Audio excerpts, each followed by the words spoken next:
Hey guys, so this is the last screencast here. I wanted to show you that you can add some texture just like we did in Photoshop. Kind of the exact same idea of adding a little texture. Be careful with this. Don't let it get in the way of your infographic. But I'm just going to show you a really quick version, and this isn't the best, so keep that in mind. You don't want your if you add a texture to distract, but I'll show you how to do it if you want to do it for your infographic. So essentially what I need to do is add a new layer, and then I need to find a texture. I found one already. I just went to Google, did the the license, made sure I had the correct license, and so now I'm just going to place my image in here. I decided just to kind of pick a highway because this is running here. So I'm going to just take that one. You can see it's just a little bit of a highway. It's a really large image. So I'm going to hold shift and size it down a bit. And you know what? I think I'm going to reverse it as well. Hold my shift key down so that it gets the exactly 180-degree flip. And then I might make it a little bit bigger. And I'm just going to run it off. And I'll show you how to fix this here in a second. I'm just going to run it all the way off. So, and actually, I'm going to pull in this side a little bit because I want that line in there as well. So now it's kind of the same thing. We're going to use a blending mode and then push this way to the background. So you'll see right here, this little circle is called appearance. So you go here, click the word opacity, and then you're going to get this these options. This is your blending modes here. So if I overlay this, I get that line and some of the texture there that kind of gives me that idea of a highway. It interrupts with my bar graph, so it's not the greatest, but just to give you an idea of how you might go about putting a little texture in here. Then I'm going to lower it just a little bit so it doesn't take away, lower the opacity. And there we go. Now, I do have it hanging off the edge here, so how I might, if I want to see it without it hanging over the edge, what you would essentially do is you'd have to make a clipping mask. So I need to clip it to an empty box so that it will kind of disappear. So if you grab your marquee tool, your rectangle tool, or M on your keyboard, and you draw a rectangle the size of your artboard, then hit V for your selection tool. We have that rectangle we just built selected. Now just hold shift and select the background or the texture that we put that's hanging over. And essentially by clipping this, it's going to clip it to the inside of the artboard and delete, or not delete, but hide the rest of it. So how you clip it then with those two selected, the square we drew and the background, is you go Object, Clipping Mask, Make. And that'll automatically make that clipping mask there. So if we zoom in here a little bit, Command plus, you're going to see I have some texture in there, which is kind of nice. And I've got that, you see the line from the highway kind of faded in the back there. So that's one way you might add some texture. Be careful with it. Don't let it interrupt with your piece. Remember, opacity is your friend. And essentially I got there through the appearance there. And then playing with the opacity. So that's the texture. The other quick thing I want to show you is the demo we did today, which was basically making pie charts. I just want to do it for you real quick to give you an idea. If you forgot how to do something, you'll know how to do it. So remember J on your keyboard to highlight where the graphs are. Click and hold. There's your pie graph tool. Draw the size of the pie graph that you want by simply clicking and dragging. This will be the size of the pie chart. I'm just going to make a fairly large one just for example here. Now the most important thing to remember with the pie chart is it has to add up to 100. You want to start with the smallest number first, then the second, then the third.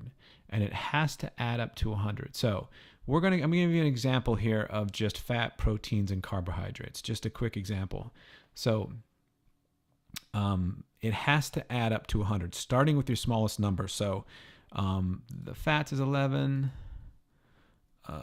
14 for the protein, and the remaining for the carbohydrates. So as you can see, smallest number first, then the second smallest, And however, remember, don't go past 5. 5 starts to be hard to read a pie chart. So just remember, start with the smallest number, and then it has to equal 100. So the first one was fats. The second one was proteins. This is just actually something to do with the running chart we just did, and kind of, oops, Command Z to undo that, to show kind of what a runner, how runner balances their diet to keep optimal energy going. And then carbs. So if you click the checkbox here for apply, there you have it. Pretty simple. We've got our pie graph. Now the colors aren't the greatest, so I clicked on the Sunset City and clicked it once, and I hit add to swatches, and you'll see that added Sunset City. I actually did it already, added it in here twice. So I'm going to use that theme to create my bar chart, or my pie graph here. So grab under the direct selection tool is your group selection tool. What we want to do is, if you click once, that'll select this part of the pie, but if you click twice, that'll select this and its corresponding key. So I'm just going to choose some quick colors here. I'm going to go orange because it's the biggest category to heighten that. Then I'm going to click once and twice. Now my proteins, I'll go something a little bit darker. And then finally, my fats, something a little bit darker yet. So I've kind of highlighted the smallest and the biggest number. I'm also noticing that this is stroked, and I don't want my graph stroked. So essentially what I'm going to do is grab my direct selection tool, or A on your keyboard, mouse over or draw marquee over the pie chart and get rid of the stroke. So now I don't have a stroke. So there you have it. That's a very simple way to use a pie chart. You might be like, man, the key's in a really weird space. Well, with your group selection tool, you could select those 3 and move them anywhere you wanted. Like that. You could also take this, say you wanted them horizontally. It's a little more complicated, but you could do it. Essentially what you would do is just, let's move it down a little bit here, but kind of with your group selection tool, just kind of marquee over them. I guess it's not that complicated, but then you have the issue of lining them up. So to line them up correctly, you can't unfortunately select them all and then do the align. It doesn't work. So what you have to do is kind of do it more using a guide. So you'll see I have my rulers here. If your rulers aren't up, it's Command R to pull your rulers up. And I'll pull a guide down to make sure everything is lining up. And actually that's not bad. So then what I might do too is, are my words lining up? Actually, that's not bad either. Yay for me. So that's pretty good. So then I might just kind of get them a little more center, and there you go. So there you've got them horizontal. So you can kind of move these in any way that you want. You can leave them up here, move them here, put them over there, however you want to adjust your key. That's the great thing about this group selection tool, which is right here. Now, in order to make a little bit hipper of a pie chart, we're going to essentially ungroup all of these things. We're going to make a donut pie chart. So essentially we need to knock out the middle. But in order to do that, we're going to have to ungroup all of this. So before you get to this point, you want to make sure that you're exactly where you want to be with this. Once you ungroup it, you can't go back. So I'm going to marquee over the whole thing. We'll object ungroup, and it's going to give me a warning, and it's saying that you can't go back now. You can't change the data. I'm just going to hit yes. Now if I click, it looks like things are still grouped, so I'm going to select it all again. Object ungroup again. And things are still grouped. Well, I'm going to have to try it again. Object ungroup. And there we go. Now we're completely ungrouped. It took 3 times, but sometimes that's what you have to do. So then from there, I need to punch the middle out. And how I'm going to do that is grab my ellipse tool. Make sure you have a different color from what your pie chart is here. And I'm simply going to grab, hold shift, and make a circle about the size of what I want to punch out. And if your circle's not in the middle, what you can do is select marquee over both of them. And then just, oops.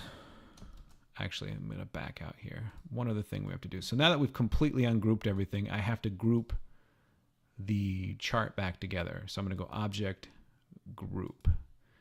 Now that will make this as a whole chart instead of it, as I ungrouped it, and ungrouped every piece of this.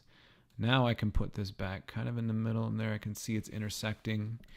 And then I can marquee over both of them with my selection tool, and then I can kind of make sure they're lined up. It looks like, there we go. The vertical distribution, vertically distribute the centers, and the horizontal align centers will make sure that they're perfectly lined up. And then all you have to do is pull up your Pathfinder tool. If your Pathfinder tool isn't open, just go Window, Pathfinder, which mine is open, and then you have to divide, which is this one right here. So by dividing, it's going to knock out that middle. Now I'm going to grab my direct selection tool or hit A and select that center and hit delete. Select that chunk, hit delete, select that chunk and hit delete. And there you go. You have a donut pie chart. One of the things you can do too with that direct selection tool, and you could have done this without the donut chart, the chart before too, is just select one of those sections. Say you wanted to highlight something. Say you wanted to highlight the small part. You then can kind of move that out if you want to kind of highlight it. You could even then, if you want to highlight it more, oops. You could put a stroke on it. Say you wanted to come back down to put a little stroke on it there. And that would kind of highlight it a little more. You could make the stroke a little bigger if you wanted to really highlight that idea. So there's kind of a quick and easy way to also make a pie chart. Remember, the most important thing is that your pie chart obviously adds up to 100, but start with the smallest numbers and then go up from there in your pie chart, in your data. All right.